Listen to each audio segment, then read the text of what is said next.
the ancient burial grounds known as the Valley of the Kings, British archaeologist Howard Carter is searching for the tomb of a long-forgotten pharaoh named Tutankhamun. For more than 3,000 years, the story of Tutankhamun lay buried beneath the sands of Egypt, sealed behind stone walls, hidden under golden masks, and locked away in a small tomb in the Valley of the Kings. To the world, he was just another forgotten pharaoh. But today, science has gone beyond the glittering treasures and into his very DNA, uncovering a family secret so shocking that it forces us to question everything we thought we knew about the boy king and his dynasty. When people think of ancient Egypt, one name towers above nearly all others: Tutankhamun, the boy pharaoh.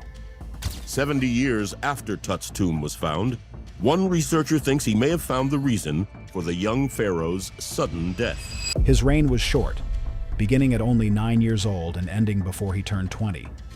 He left behind no towering pyramids, no vast temples, no record of sweeping conquests. And yet, his story has captivated the world for more than a century. Why? Because of a chance discovery that would become the most famous in the history of archaeology. The boy pharaoh who stunned the world. When people picture ancient Egypt, one name almost always comes to mind: Tutankhamun, the boy pharaoh. His reign was short, beginning when he was only about 9 years old and ending with his mysterious death before the age of 20. He left behind no towering pyramids, no sprawling temples, no record of great military conquests. Unlike Ramses the Great or Khufu, he seemed destined to be forgotten. And for centuries, he was. His name faded from the record, erased by time and circumstance. His story might have disappeared forever, if not for a single stroke of luck in 1922. That year, British archaeologist Howard Carter, backed by his patron Lord Carnarvon, was searching in the Valley of the Kings. Many believed the valley had already given up all its secrets. Countless tombs had been looted in antiquity, their treasures stolen, their walls scarred. Few thought anything significant remained. But Carter refused to give up. After years of fruitless digging, he finally uncovered a hidden stairway. Beneath rubble and dust lay the entrance to a sealed tomb. When Carter peered through a small hole and held a candle inside, his companions asked him what he saw. His reply has become one of the most famous quotes in archaeology. Yes, wonderful things. Inside lay the untouched tomb of Tutankhamun, a treasure beyond imagination.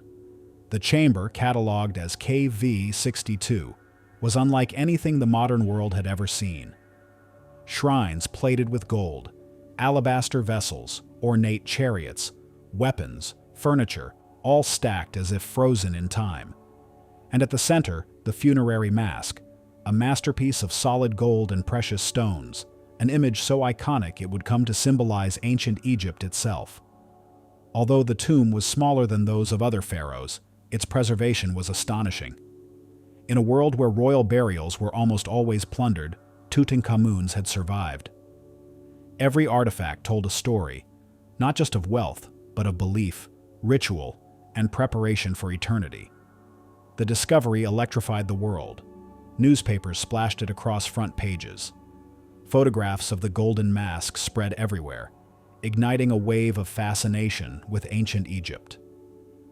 Tutankhamun became a global sensation. But with wonder came whispers of fear. When Lord Carnarvon died suddenly just months after the tomb was opened, rumors spread of a pharaoh's curse. Other strange accidents surrounding the excavation only deepened the myth that Tut had reached from beyond the grave. Scientists dismissed the curse as superstition. Still, the legend added a layer of mystery that kept Tutankhamun's story alive in the public imagination. Yet, even as the treasures dazzled the world, they left deeper questions unanswered. Who was this boy, really? Why was his tomb so modest? And why had he died so young? The mystery of his death. From the very beginning, Tutankhamun's death raised suspicions. When Carter's team first unwrapped the mummy, their methods were crude. Bones were broken, wrappings scorched, and the body itself damaged. Among the remains, researchers noticed a fracture at the back of the skull. For decades, many believed this was proof he had been murdered, perhaps struck down in a palace conspiracy. It was an enticing theory. After all, Tutankhamun had taken the throne at a time of political chaos. His father, Akhenaten, had radically upended Egypt's traditions, closing temples and forcing worship of a single god, Aten, the sun disk. After Akhenaten's death, the empire was unstable.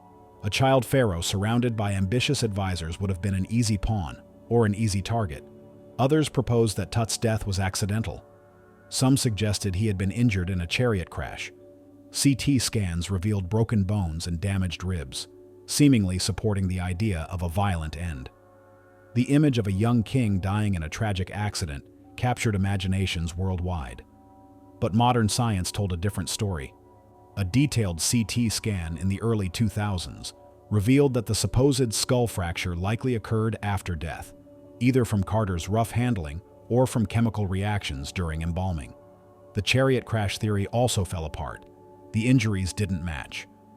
Instead, evidence pointed to something far less dramatic, yet far more revealing.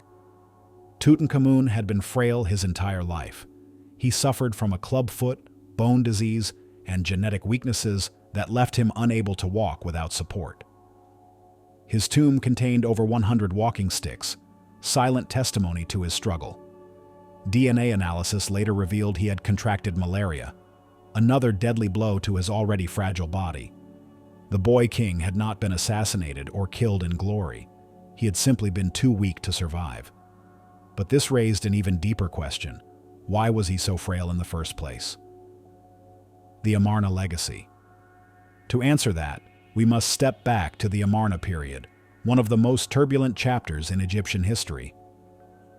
Tutankhamun's father was Pharaoh Akhenaten, often called the heretic king. Unlike his predecessors, Akhenaten abandoned Egypt's pantheon of gods in favor of a single deity, Aten, the sun disk. He closed temples, suppressed priests, and built a new capital city dedicated to his radical vision. It was a religious revolution unlike anything Egypt had ever seen, and it left the kingdom fractured. When Tutankhamun ascended the throne, his advisors reversed Akhenaten's reforms. The boy king changed his name from Tutankhaten, living image of Aten, to Tutankhamun, living image of Amun, restoring the old gods and bringing back stability. But questions about his family remained. Was his mother the famous Queen Nefertiti, or another royal wife? The evidence was murky. Inscriptions hinted at connections, but nothing was certain. What was clear was that Tutankhamun's lineage was tangled, and his heirs non-existent. 2 stillborn daughters were buried with him, sealing the tragic fate of his line. Egyptologists debated for decades, but the true answers would not come from temples or tombs. They would come from science. The DNA revolution. By the early 2000s, historians had exhausted the written record. The next breakthrough would come not from inscriptions, but from genetics. Egypt's Supreme Council of Antiquities launched a bold project, the DNA testing of royal mummies. By extracting genetic material, researchers could finally solve the mysteries of Tutankhamun's ancestry. It was not an easy task. Heat, time, and contamination had degraded the DNA. Yet through painstaking work, scientists succeeded in isolating usable samples. They compared Tutankhamun's genetic code with those of other mummies, piecing together a family tree. The results were astonishing. Tutankhamun was the son of Akhenaten, but his mother was not Nefertiti. It was Akhenaten's own sister. Tutankhamun was the product of incest. This revelation explained much. His clubfoot, fragile bones, congenital defects, all were consistent with generations of inbreeding. The royal family's obsession with preserving its divine bloodline had come at a terrible cost. Tutankhamun was both heir to a throne and victim of his dynasty's choices. A tragic legacy. The truth behind Tutankhamun's DNA transformed how we view him. For centuries, he had been seen as the boy who restored Egypt after his father's failed religious experiment. But science revealed a more human, more tragic story. He was a young man whose body bore the burden of dynastic ambition. His death without heirs ended the Amarna line, reshaping Egypt's future. His treasures made him immortal, but his DNA told the real story. that even the mightiest pharaohs were not immune to the flaws of bloodlines and biology, the king who still speaks. Today, Tutankhamun remains one of the most famous figures in history. His tomb draws millions of visitors. Exhibitions of his treasures travel the world. The golden mask is a universal symbol of ancient Egypt. But now, when we look at that mask, we see more than gold. We see the face of a boy whose life was marked by fragility and tragedy. We see the hidden cost of a dynasty that tried to play gods with its own bloodline. Science has given Tutankhamun a voice after 3,000 years of silence, and that voice tells us not just about Egypt's past, but about the timeless truth of human vulnerability. Do you believe Tutankhamun's frailty and early death were entirely the result of his ancestry? Or is there still more waiting to be uncovered beneath the sands of history? Let us know what you think in the comments below, and don't forget to subscribe so you don't miss any new videos. Thanks for watching.